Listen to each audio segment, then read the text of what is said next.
all are of consequence. In what ways are you impacting your community for the better? And in what ways are you participating in the greater good?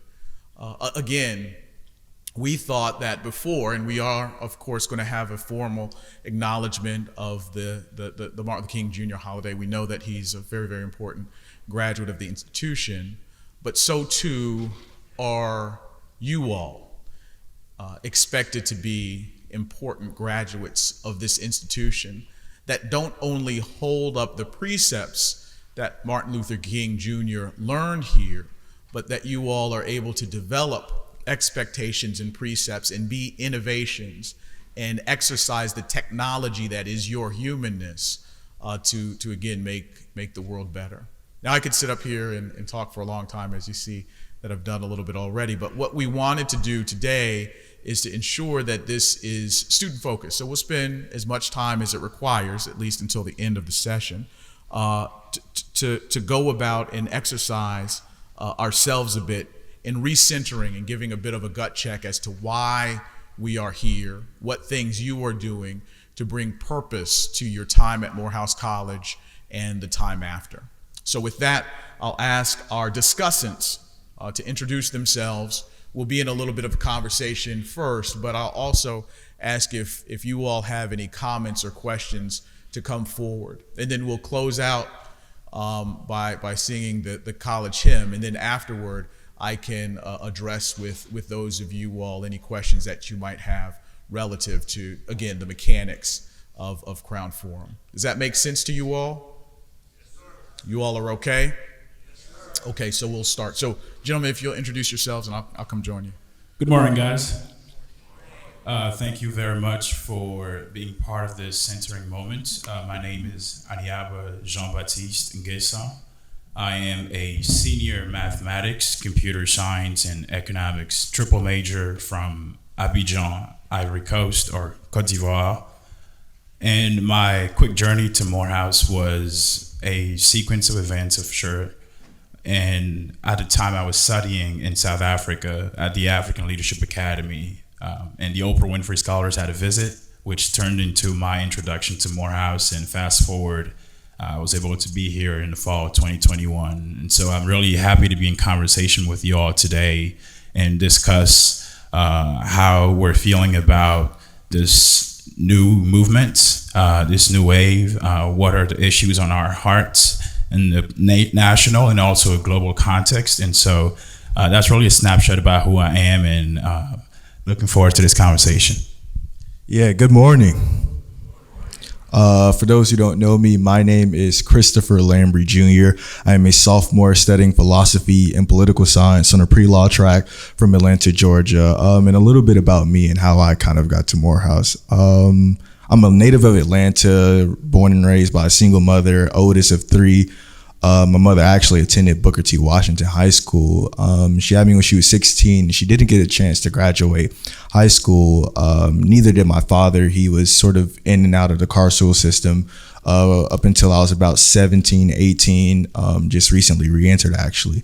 And that sort of led to me trying to figure out my sort of way in society and the world and figuring out what it is I wanted to do with myself. And eventually that led me to meeting a group of Morehouse alum who would then sort of introduce me to what it meant to be a part of the Morehouse community. I take a visit, learned a little bit more about what this whole thing was. And I eventually sort of end up here doing all of the things that I've currently been doing around campus. So that's a little bit about me. Well, thank you both for joining us. We appreciate that. Is this mic okay, or it sounds fuzzy, doesn't it? Sounds right. Can I use it? Yeah. Is this work? Yeah, that's a little better. I'll just trade. Is that okay? So one of the things that I'm curious about, you talked about this moment. What moment do you all feel like we are in? I've got my own opinions and whatnot, but one of the things that I said that I thought was important is to make sure, and I appreciate, Aniaba, what it is that you said again backstage, is centering you all, because I think so often what can happen is you have elders or folks who went before who were able to say, well, when I went to Morehouse, what we were doing and all that kind of stuff. what moment are you all in, and what do you see your responsibilities as being?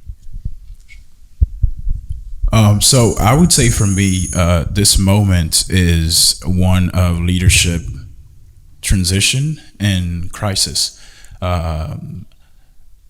Looking at, broadly speaking, where I'm from, Ivory Coast, recently we were so far the latest West African country to expel French troops from their bases following Burkina Faso, Niger, Mali.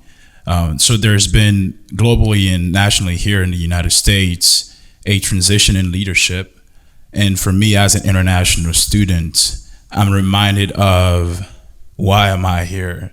What is going to be my role in all these shifts that are happening on the continent here in the United States where I am now?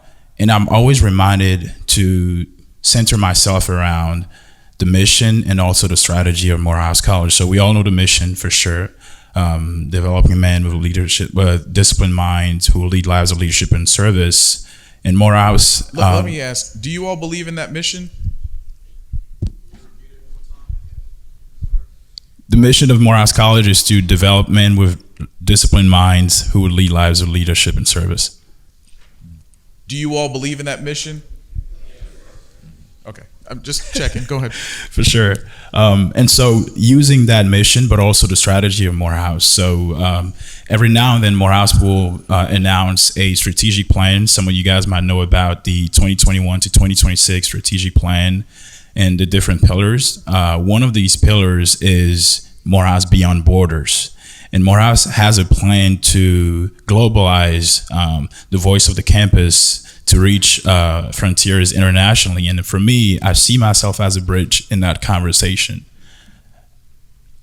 Usually on the continent, when we come to the US, people don't know about HBCUs. And for me, getting to know about Morehouse through an unexpected visit led by Dr. Adams at my high school in South Africa. If I wasn't in high school in South Africa, because for sure I'm from Ivory Coast in West Africa, if these events hadn't happened, how do I start to even consider institutions like Morehouse? So my role for sure is how do we build cross-cultural coalitions? How do we build platforms that allow us as young people to know about these experiences? How do we tell the Morehouse stories beyond borders? And that's the role that I've been playing with Morehouse. And I think that's where I see myself looking ahead at the leadership transitions on the continent here in the United States and asking myself after 4 plus years, what is going to be my role in cross-cultural coalitions? Yeah. Do you see us as being in a moment of crisis? Definitely. I think in terms of leadership, as Aniaba stated, definitely a moment of crisis, both nationally. I'm not sure at Morehouse specifically, because I do know we're in terms of transitioning with our president, but I definitely think nationally we are in terms of crisis. And that's sort of where my Morehouse matriculation has been grounded. It's sort of been in this space of figuring out and being reflective of what my goals and aspirations are. How do I sort of fit in all of what the Morehouse mission stands for, being a global citizen, etc. And I've tried to sort of fit myself in a bubble, if you will, of social change. My first year coming to Morehouse, I was speaking a little while ago. One of my earliest memories was being a part of the Deacon Holloman march that happened. For those who don't know, Deacon Holloman was an elder of the community. He died not far from here, actually, maybe 2 streets up from the campus. And the march was about to get the sort of footage released about what happened. It was a police brutality incident. And that was sort of my first introduction into this sort of social change, being a part of the community, advocacy, etc. And I think it was a way for me to not only just explore sort of what I was sort of meant to do, or what I wanted to do at least, or sort of find my way in sort of this Morehouse community. And I think I've kind of taken that experience and I sort of pushed it into other realms of my life. So just recently, obviously, in speaking about sort of leadership crisis, et cetera, I was elected to the executive board for the College Democrats of Georgia, and I'm also a part of the some other various organizations on campus, but just trying to help because I am a native of Atlanta, trying to see what change I can make in my community, what it is and how I fit, and how can I use my Morehouse education to exacerbate all of that, all of what we do at Morehouse. So I definitely think we're in a leadership crisis for sure. So do you think that each of the individuals here at Morehouse College, who are students at Morehouse College, have a responsibility to push against that crisis to be a solution? There's a quote in the Welcome Center. If anyone has ever sort of read any of the posters, but it says, "Good things don't come to those who wait, but to those who agitate." And to your point, I definitely think there has to be a level of agitation we have to have when we're dealing with systems of change. I know we'll probably get to it, but I think King says in Where Do We Go From Here, Chaos or Community, he talks about this idea of people sort of being awake through times of social change, and that there are the protectors of the status quo, and there are fraternities of the indifferent who are notorious for sleeping through times of revolutions and social change. And so I think that burden falls right on us. Yeah, like I think that it's sort of our duty and responsibility to remain awake and make sure we're tapping one another and say, hey, are you watching this? Are you being reflective of what's going on in society? Are you seeing what Trump, whatever he's talking about, what he's talking about on MSNBC or Fox or whatever? But it's sort of being aware of those things and having an understanding of all of that, and ensuring that we are agitating against the protectors of the status quo, the white supremacists, the racists, the misogyny, etc. And it's that we are continuing to sort of push this mission and be responsible for our well-being. So I definitely think that we have a responsibility and a duty to make sure we're keeping one another awake. But what's your major? Are you political science are you political science I'm major? political science. So that seems to kind of fit kind of hand in glove, right? Yeah. What you're talking about. But what about folks who are in STEM, or there doesn't seem to be as direct a line? How do you still charge them? And how is it that we expect them to assume the responsibility of being agitators if they're in a discipline that seems kind of a little bit more rigid? For sure. And just before that, I just want to share some quick thoughts on your earlier question. The HBCU experience to me has this unique trait and emphasis on community. I call that 45-degree leadership. How can we be vertically successful but horizontally driven? And so Morehouse. You came up with that? Yeah, I did. That's pretty good. That's good. Okay, go ahead. So that idea of 45-degree leadership is, for me, something that resonates across the 100 plus HBCUs we have in the nation. And it's at the foundation of our ethos as an institution. So I think we do have, tremendous responsibility to be of utility to the context right now. Now, for STEM majors, I study math and computer science, and most recently was really exposed to the use of data science for social justice work, looking at analyses in police bias or education discrepancies between genders and all these social contexts. I think for people in STEM, there's definitely a need for technical skills. Beyond that, though, even someone who's majoring in math or something else, chemistry, because of this Morehouse education, I would love to believe that we have that grounding from the basis in social justice. And that will intensify everybody's interest across the majors to use what they have in their toolkit to be of use to the context. So surely at Morehouse, I know that it can be, it's possible for folks across the liberal arts spectrum to find ways to be of utility, but really we also have that heritage of horizontal driven impact, 45-degree leadership heritage. So I think it's there. Yeah. So tell me this, and this is to both of you all before I open this up a little bit, because I want to hear what you all say with respect to questions among one another for perhaps the brothers who are here on stage. So you all have a responsibility. I'm curious, what responsibility does the institution have to you? what responsibility do professors have? Do administrators have?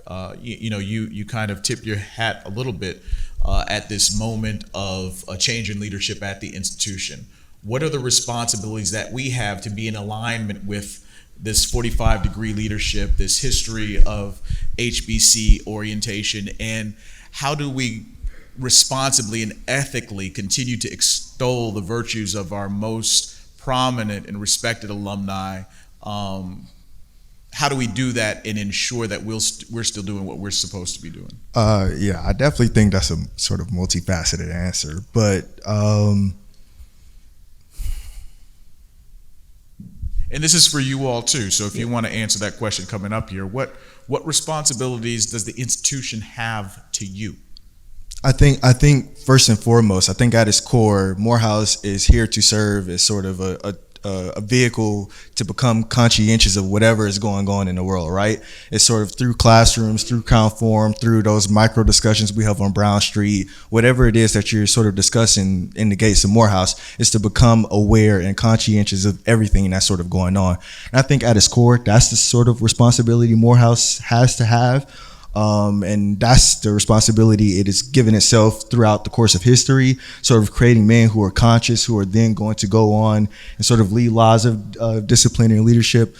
And I think, I think at its core, that's what it is. I had a conversation in Gloucester Hall with a brother yesterday, and for it's registration week, so Gloucester is packed.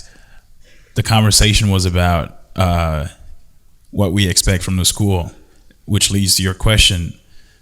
I say, show me some love and help me win. And what I mean by that is, surely at Morehouse and across HBCUs, these are probably like some of the few spaces where professors look at you and see the best that you can be. And I'm parroting this from Dr. Adams, and she talks about how by just being here, you get this close-knit community and people want you to succeed.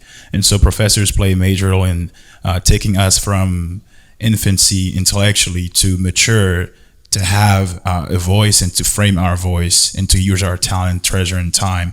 So the role of professors, the role of mentors, the role of educators, staff members, I think it's tremendous in giving us that, helping us mature to be of use to the context.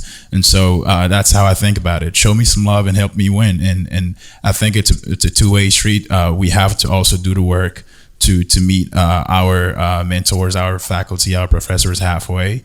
But I think without the professors, really, it's an educational institution. So we kind of come here with maybe some basis of intensity about how we want to act in the world. But that transformation arc passes through you guys inculcating these values, content learning, taking classes, writing papers, research. That intellectual friction is necessary, but it comes, most of it really from you guys as professors in classes, just giving us an edge, giving us a perspective, educating us. So I think that's it's of capital importance. So to paraphrase one of our community's penultimate icons, Tina Turner, what's love got to do with it? I mean, why is it important for love to be in the equation here in terms of, you can't hear me? What does love have to do with it? So what does love have to do? Why is love have to be a part of the equation, to love you and to help you win? Why does that have to be a part of the equation at this institution? I think love requires no boundaries. And I think that's sort of why it's imperative that it's at the core of everything that we do at Morehouse, because there are no boundaries to there are some, but essentially there are no boundaries to the sort of relationships that you can develop with professors, specifically at HBCUs, of course, but particularly at Morehouse, right? It's sort of those conversations in Dr. Roach's office with her just sort of sitting there talking to us about whatever, or those Brown Street conversations with Professor Davis about whatever it may be, right? But I think that's love in its rawest form. It's sort of that willingness to just be. And I think that there are no boundaries to that. I think it's sort of through that we gain whatever it is that we're supposed to develop intrinsically within ourselves. But can't I teach you that without loving you? I mean, and I'm pushing you around here because, I mean, I have some very definitive thoughts around that. I think that if a professor or an administrator does not love the students who are in this space, they don't need to be here. I think I agree, but I think that what makes this place special is the shared experiences we have within that love, right? Mm-hmm. So it's the idea that I can sort of, the Honorable Minister Louis Farrakhan talks about how if you were to take a picture of everyone in this room, who is the first person you look for in that picture? And most people would answer, well, I look for myself. I make sure my hair looks good, my whatever, my outfit, etc., my haircut. But he goes on to say that's sort of the problem with society today, that most kids, most people, most black children do not see themselves in that picture. And so I think in talking about love and this idea about how we sort of experience that, I think Morehouse encapsulates that perfectly. We see ourselves in that picture. We see ourselves through the monuments, through the names of the buildings, through the professors, etc. And so I think that's sort of what, on top of the love, we have that shared experience with one another, and we're allowed to experience more of what this place is. Mm-hmm. Yeah. Are there any questions or comments that you all might have? Come on up. See if this other mic is not working.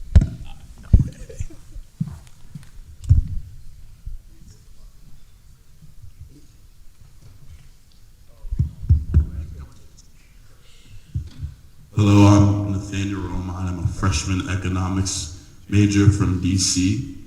And I just wanted to say, adding on to that point of like love and the importance. I don't want to disrespect you by giving me the jacked up mic.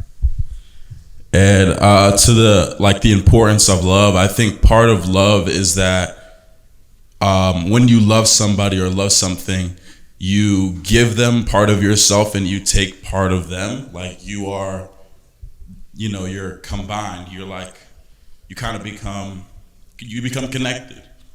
And I think that's important for you then have like a personal interest in their future and their success and the success of the communities that they belong to.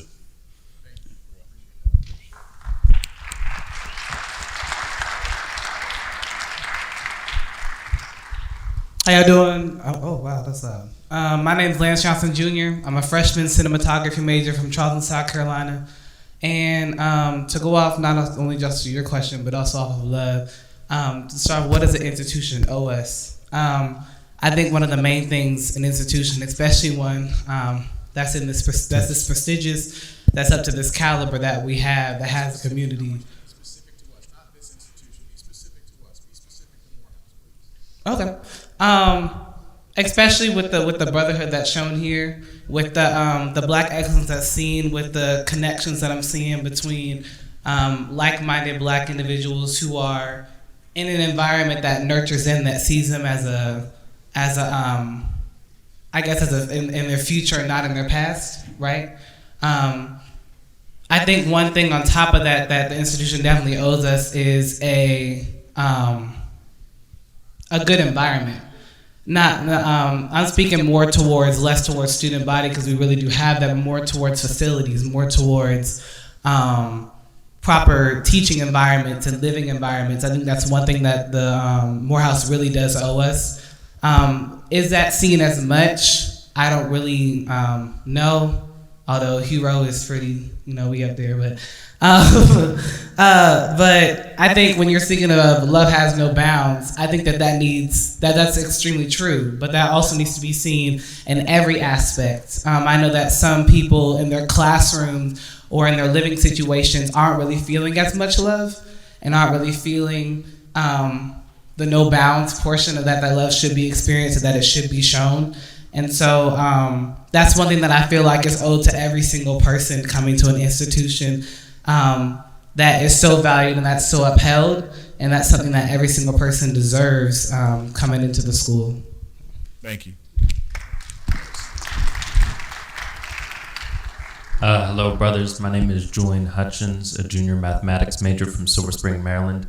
And I think that, sort of answering the question of what the college owes us, I think it's a notion of being local while we continue to expand to be a global campus. Aniaba, you talked about how the college has in its mission statement trying to expand globally and become an international force. But I feel like what the students need most is what I find in the math department, which is a notion of being a very close-knit and tight-knit community. And that's really what has allowed me to succeed. I found in freshman year I didn't really have that because, you know, you come in and you're part of this huge student body and it's sort of intimidating figuring out your place in this world, and specifically with like practical aspects of registering for classes. You got to go around and do a lot of stuff, and you're sort of pushed in all these different directions. But then once you find your department, especially if it's a small department like it is in mathematics, you become part of a nice community. I wonder how the college is going to continue to promote that feeling even as we expand. Like, how do we still have that feeling of closeness even as we become more popular across seas, as we have more students wanting to enroll and we don't necessarily have the facilities to accommodate them or the housing for them, and it sort of feels like they're being pushed in every direction. So that's what I feel like the college need to focus on.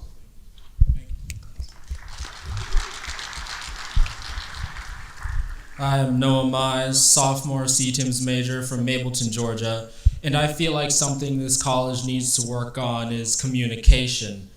Because you talk about love, and a part of a loving relationship is communication.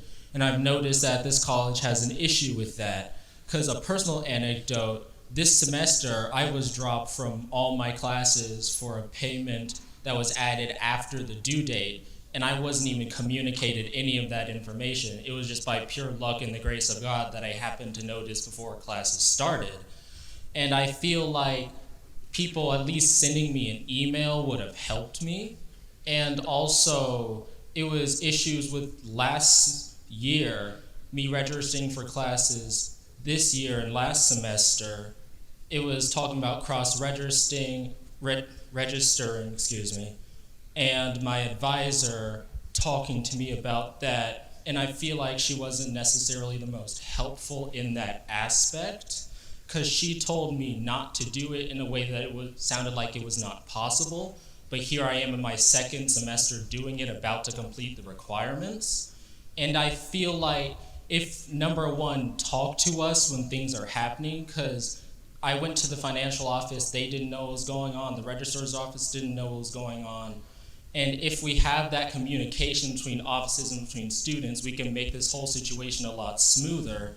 And then also change the language we use between students and administration, because I have heard that from multiple people, their advisor telling them not to do this because they made it sound like it was impossible rather than it just being difficult. So that's something that I feel like this college needs to work on. Communication. Thank you.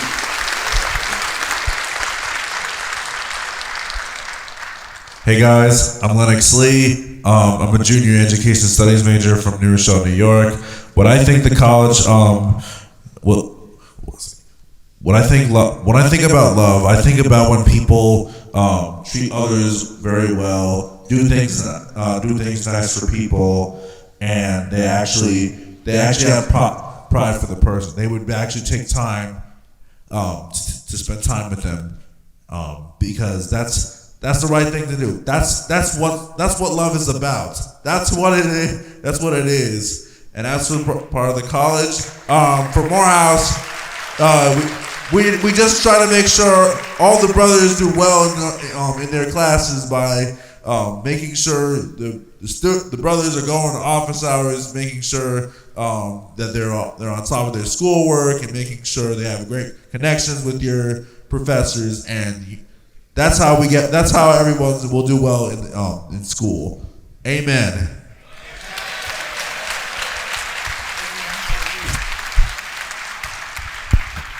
What's going on, y'all? My name is Brian Adamsaki, junior marketing major from West Orange, New Jersey. And one thing I really wanted to talk about was passion. I think that's one thing that the school can work on through faculty, because I feel like from that standpoint, if we see passion coming from our teachers, coming from financial aid, coming from speakers, you know what I'm saying, that's gonna touch us a whole lot more when things go wrong, either in dorms or school buildings, you know what I'm saying? So I feel like we as students have to hold our faculty, our school responsible for those things when we don't see them, right? For those of you guys in dorms, if something is wrong with the dorms, you should step up and say something. If something wrong with the class, you should step up and say something. You know, always make it one of those times, because we do a whole lot of complaining, but I feel like make it come from a place of passion with the school first. Let me ask this, because I think that I think what we're talking about here is, sorry. Thank you, sorry about that. Dog, I'm going to throw this thing. I'm good. No, I think I think this is really important, because I think that getting in the in the weeds here and talking about the specifics and kind of tensions that might exist between professors or what your dorms look like, they do translate into how it is that we demonstrate care, love, and passion for you all, right? And so this idea of holding professors and administrators accountable so that you can best be situated to change the world is important, right? Those are interconnected. So I know that I hear, as people are coming up, I know it can feel like or seem like a complaint, but I wanna also suggest this: as we are holding professors accountable, and as we are holding administrators accountable, I think it becomes really important for you guys to hold one another accountable, because I think that so often what happens is, and we know this, right? I went to Morehouse and graduated in '95, and I know that I graduated with a BA in psychology, but I got a PhD in finagling, right? Or finessing. And so we know that there's an ability to do all kinds of things. And I'll use a local example. We know there's all kinds of ways for you to finesse Crown Forum, right? Of course. Get in your group chat.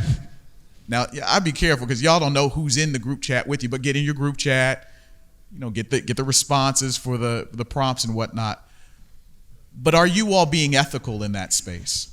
You know, in what ways are you all holding yourselves accountable into high degrees of ethical engagement and responsibility? So absolutely, as we're talking about being passionate, as we're talking about coming from places of love and extending loving kindness, I think that loving kindness also needs to extend to one brother to another who is here at the institution in terms of holding one another accountable.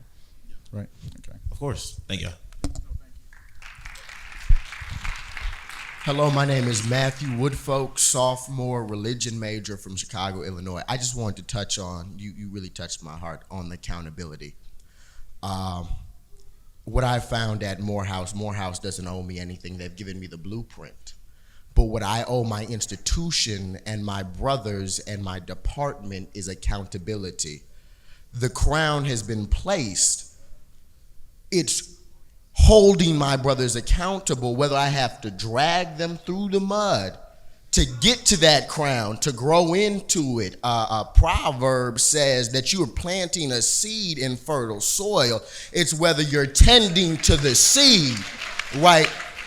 The parable of the sower says some cast in rocky soil, some cast on the cliff, but the good sower sows into fertile ground, waters and tends to the seed. We're in fertile soil, brothers. I'm challenging you, holding you accountable to tend to the seeds, not only that you sow, not only that people before you sowed, but what your brother is sowing into himself.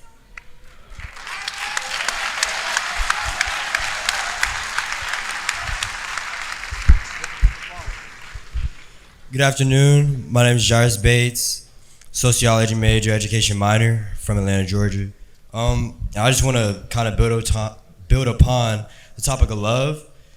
I think love, especially in like what we're learning and again what we're teaching each other as far as brothers, you know what I mean? And I feel like it's a very competitive environment that we have in Morehouse, but it's also putting each other on and putting each other on our shoulders and helping each other. So if I got an internship and I know I'm going for a different internship and I'm not gonna be able to take that position, I'm recommending my brother Jason, you know what I'm saying? I'm recommending my brother, you know what I'm saying? It's a very competitive but very loving environment that we should have at Morehouse, you know what I mean? I think also it goes into teaching from teachers. I feel like when you're really loving your student, it instills confidence. It instills confidence in what you're learning. It instills confidence in translating it to the real world, going out in the real world and really putting in the pain and the effort that it really takes to be a black man in society and really succeeding. You know what I mean? Yeah, and so again, also educating ourselves on, I think Morehouse also owes us the education on just, again, building on top of what it is to be a black man in society, what's it really going to take. You have to be strong. You have to be independent. You have to be, put your head down and not look at the next nigga, next person in the next lane, you know what I mean? Genuinely though, you know, like just put your head down and grind. Like the white man's gonna be there. The white man's, once he's born, he comes out with white skin, he's already, you know what I'm saying, closer to the finish line than us, you know? And that's just off his skin, that's just off his eyes, just off his hair. Like they looking at us and they're like, damn, I don't know if I want to take him, you know, just because he's black. So it's just our responsibility to start here and really put our head down and really start here and just build the culture in each other. But yeah.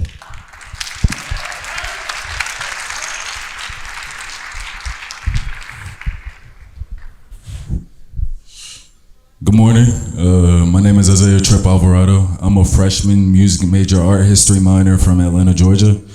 I wanted to speak on what I believe the institution owes me, and I feel like I've had this, I wouldn't call it a problem, but a predicament for a little while. I feel like at the school, sometimes we have an issue with respect, not just among the students, but among the staff, and it's a problem. I feel like I might not pay a whole bunch because of financial aid, but we all pay a tuition. We all work hard to be here, and I shouldn't have to walk into the cafeteria and hear the lunch lady talking to me like I'm some little kid. I don't do that. Security guards, that's a problem. Teachers, that's a problem. Faculty, that's a problem. And other students, that's also a problem. But I feel like you can't put yourself in a situation where you are a security guard or where you are in charge and still speak to us out of your neck or speak to us disrespectfully, because you put your stuff on that pedestal and you're supposed to be setting an example for the rest of us so that we can be the Morehouse men that you guys want us to be. If you want us to be Morehouse men that are kind and hardworking, show us some respect, and so that we can be respectable, kind, hardworking men. And I feel like all of us could work on that, but especially some of the faculty. Thank you for that. Let me add this too, because I think that you predicated some of what you were saying, you know, how much money you spend. No matter how much money you spend, you should be respected if you're in this space. And the respect is tethered to this idea of love that we're talking about, right? And I invite us to dig a little bit deeper into this construct of love as we're talking about King and talking about the courage to love. Because even for us to say that we love one another, you know, as black men is oftentimes seen as so taboo. So I appreciate you bringing that up, brother. Thank you. Yep. What's up, y'all? My name is Quincy Butler. I'm a freshman political science major from Oregon. And what I have to say this institution owes us is to always seek justice, because that's what a lot of us came here for, is we wanted Morehouse College to be a place that represented justice. And so with that being said, Morehouse College should never take the side of the oppressor, and like that's what they owe us, because Morehouse College should never take the side of the oppressor, because that makes everything that we stand for performative. And with that being said, we're in MLK Chapel right now. Would he want that to be what we're saying, what we're representing? And we want to be an example to everyone. So with that being said, Morehouse College should never take the side of the oppressor. Good morning. My name is Kanye Sweeney. Good morning. My name is Kanye Sweeney. I'm an English major, junior from Kennesaw, Georgia. For me, I think the most important thing with our discussion of love and the notion of love and what love is, especially considering, we have inherited Martin Luther King's legacy coming here, being in the chapel named after him. It is important, and I want to encourage all of you to do everything from an ethos of love. Love should be our driving motivation. It should be the thing that we are all driven by. Yes, that sounds very good because it's the truth. But especially if, we're going to a Christian school, and just a school that really prides itself on community service, I just want to remind you all, love should always be the driving force behind what we do. The love of what we decide to pursue or the love of each other. But love should always be present in whatever we do, but especially while we're Morehouse students.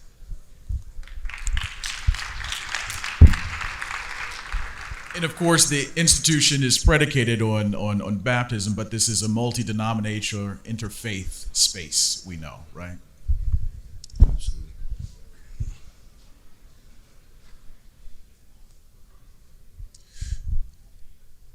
David Price told me this yesterday. Brand new professor to me. I didn't know him. He's a voice acting coach. He told me, Morehouse will teach you how to suffer.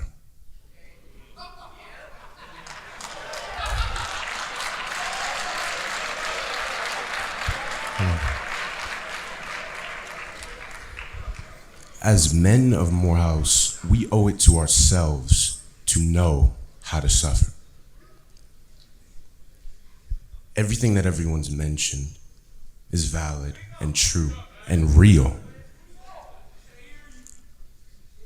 But we need to know how to live through adversity in all walks of life, even from people that we love, from an institution that we love. Because we shape it. We are Morehouse.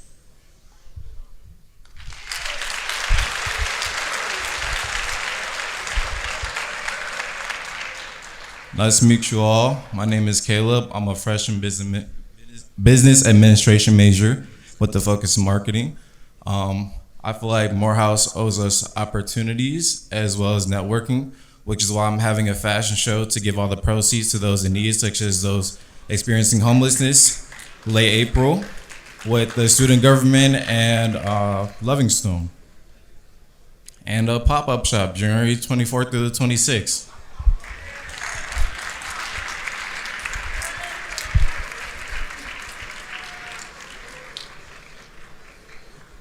So let me offer you all an opportunity for some closing words. I'll offer a word, and then we'll do the college hymn. First of all, I really want to appreciate all of you guys who took the time and thoughtfulness to share your words. I believe that we need these spaces often, spaces where we are leading conversations and we get to hear from voices we don't often hear from. Can we agree that this was a powerful moment for all of us? So we need more of that. So these will be my closing remarks, and I'm looking forward to see you guys on campus and having even more intensified conversations, because we need to hear each other in these spaces and to be open to hearing other perspectives. A leaving note will be famous African philosopher Amadou Mpate Ba says, "If you think like me, you are my brother. But if you don't think like me, you're twice my brother, because you open me up to new horizons." And so that is something to remember as we have difficult conversations. We don't always have to agree, but there's so much growth in hearing other perspectives, because eventually we're all trying to grow, which requires pain, which requires friction. And so that'll be my leaving remark, and thank you guys for your time today.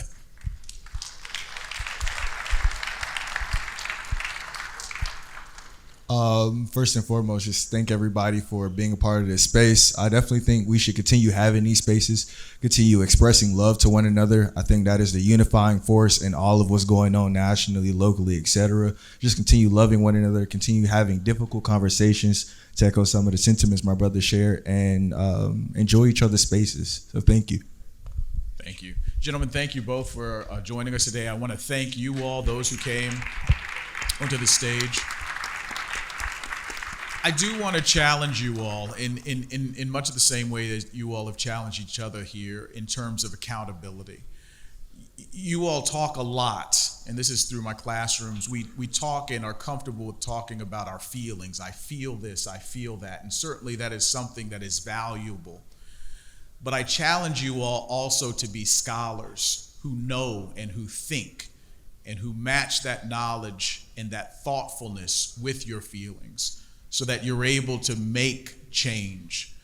When you're given an opportunity, when you're given a mic, it's important for you to be thoughtful and engaging with respect to how it is that you all are participating with the audience. How are you all movements? How are you using this institution? How are you using yourselves as technology to change the times? And I challenge you all to see if you all are in crisis or not. Because a lot of times you can feel like you're not in crisis and the world is being taken over right from under you. So I challenge you all to read, to be engaged, to be active citizens, to have the courage to love and to hold one another accountable. Everybody in this room isn't going to do it. We know this. Everybody in this room is not going to be the type of leader that we need. But many of you all will be. But you have a responsibility to learn and to do and to know and to think and to have the courage to love. I love you all very much. Please let's stand up and sing the hymn and go.